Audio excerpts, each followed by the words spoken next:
Well, we are just about to roll into February, and that means one thing and one thing only: brand new VR games coming your way. This month is stacked with brand new VR games, but of course, as always, there's at least one or two that I just simply can't talk about yet, but just know that we have some very interesting stuff coming out towards the end of this month. But of course, before we dive into the very first game on this list, I would love it if you would just take a few seconds to smash that like button, as it really does help these videos get seen, and of course, if you're brand new to the channel, then subscribe too, because well, you won't miss anything VR related moving forward. Now, let's dive into our very first game on the list. First up, we have Chronostrike. This takes everything that made Super Hot good and then adds multiplayer. Well, the twist. Well, time only moves when you move. Well, we feel like I've heard that before. Super hot. But nonetheless, what sets this apart is the fact that, of course, as I said, it is a co-op game, similar to that.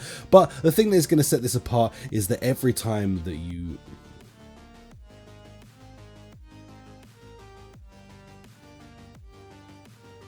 So every movement needs to be calculated, dodging bullets, countering attacks, and of course outsmarting your enemies in slow motion combat. So I have to say I'm definitely interested in finding out what it's going to be like to essentially play Super Hot but multiplayer. I'm really intrigued to see, like, if your friend moves, does time move as well? You know, how are we going to be able to affect each other, potentially screw each other over? So I really feel like this does actually have a lot of potential for this style of game, although we do seem to be having an uprising of Super Hot games coming out recently.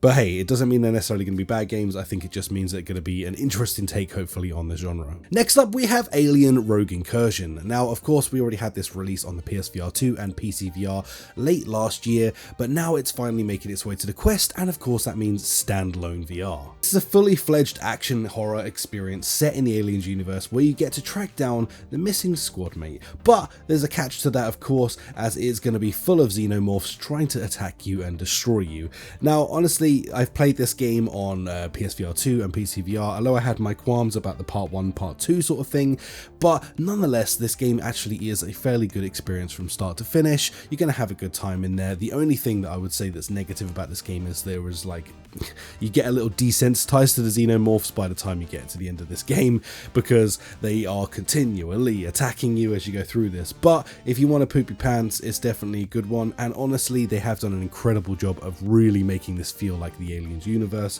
So from that side of things, this is a very solid game. I would just say just check out some of the reviews and stuff like that before you dive into this yourself, just so you know what you're getting into. Nonetheless though, this looks actually pretty impressive on the Quest 3.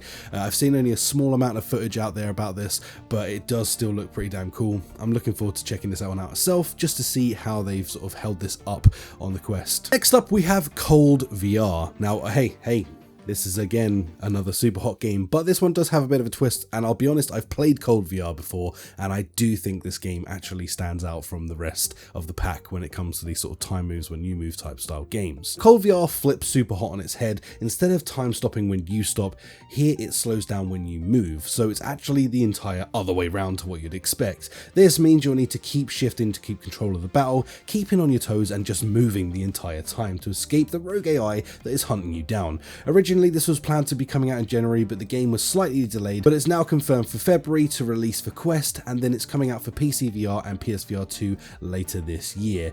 If you want to take a fresh take on physics-based action, I feel like this one's going to be for you. Like I say, I have played this before on its sort of early access release thing that it did for on Steam, and it was a really fun experience. It was like one of those ones that I was so ready to go into and just be like, man, just another friggin' Super Hot ripoff, but it actually stands on its own. I really like the way that this game works, so definitely one to try out. I actually recommend this one. Next up, we have Rogue Pinata VR Mageddon. I mean, this sounds like an 80s game if I've ever heard of one, but nonetheless, let's talk about it. Imagine a world when pinatas have just had enough. Rogue Pinatas VR Mageddon is a 4-player co-op game where you get in and you have to take out a bunch of pinatas that are fighting back against humans. It's launching on Quest this month and Steam later in spring, so if you're looking for something that is fun, chaotic, and just a bit of like stupid fun to have with friends, then I guess this is the one to check out. I gotta be honest with you, this does feel like that sort of typical bloatware that we're getting on Quest lately. So, I don't know, but maybe I'll change my mind when I actually get to play this for myself. I'm not optimistic. When I see games like this, I just see bloatware, unfortunately. but maybe I'm wrong. Next up, we have All Aboard. Now, this is actually a game I checked out way back at Gamescom, and I was actually fairly impressed with this. So if you are looking for a way to experience board games with a bunch of friends, then this is going to be the solution to that, as they have a ton of baked in real board games. Like, they're not just making up their own ones, they have licenses to be able to use a bunch of actual real world proper board games. Then you can get together with a bunch of players and actually experience what it's like to sit around a bloody table and play board games, but in virtual reality. So no matter whether your friends are in America or in a whole other country, or, you know, across a state, then you'll still be able to get together and play your board games and have a bit of fun. I actually really see the potential in this game, because it's a really nice way to get together with some friends for a couple of hours and just play a game that isn't so taxing. You get to sit there, relax, and enjoy the situation. So this one for me, I'm actually think it's a really cool use case of VR. I don't know how popular something like this can be, but I do think it's cool to have this there as an option. Next up, we have Detective VR, and this again is one of those games I'm actually really looking forward to. If you love solving mysteries, Detective VR is about to scratch that itch. This is inspired by Minority Report. Pretty interesting. Collecting evidence and unveiling the truth. It features a story with 8 characters, promising around 4 to 6 hours worth of gameplay, which isn't actually too bad for a mixed reality game. And if you're looking for something immersive and really just sort of to get your teeth into, I feel like this is going to be worth cracking out.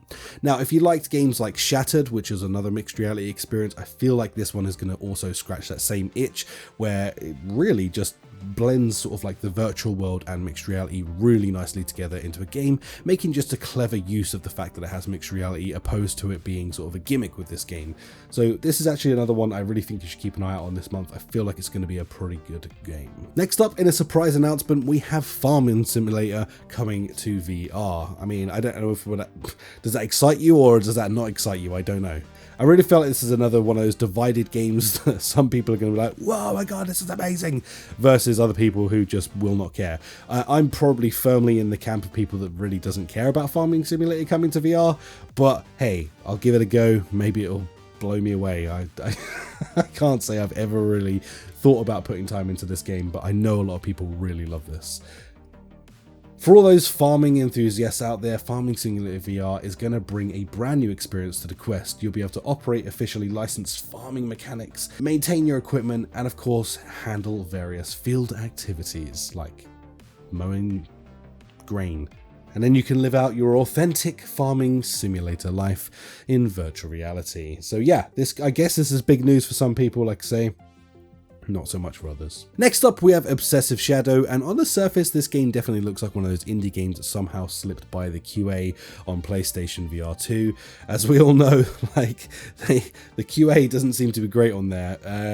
But nonetheless, let's dive into this, because it also could be one of those horror games that is actually pretty decent once you get into it. The Obsessive Shadow is coming to PSVR 2, and you can play a 9-year-old kid who is left alone in a house navigating around a terrifying maze with only a flashlight. It's already out on Quest, so if you want a taste of this before committing, then there is a demo available on Steam right now as well. So really, you know, pick your poison. If you love psychological horror, keep an eye out for this one. I will say though, from what I've seen of this and what I've heard about this game, it's definitely one of those sort of like just indie games that isn't exactly a most top-notch experience. And there you have it, guys. That is what's coming out in February. I think we have some pretty decent games there, but of course, as I teased at the beginning of this video, we do have some bangers coming out towards the end of this month. So just keep your eyes peeled on the channel. I will be announcing those as they come out, of course talking about everything where I can and when I can. So I'm pretty damn excited for the end of this month. Hint, hint, nudge, nudge. But nonetheless, we still have some other cool games coming out across this month as well. Let me know what you're looking forward to in the comments down below. Other than that, I will catch you in the next video. Smash like, subscribe, and all that good stuff. Peace out. Goodbye.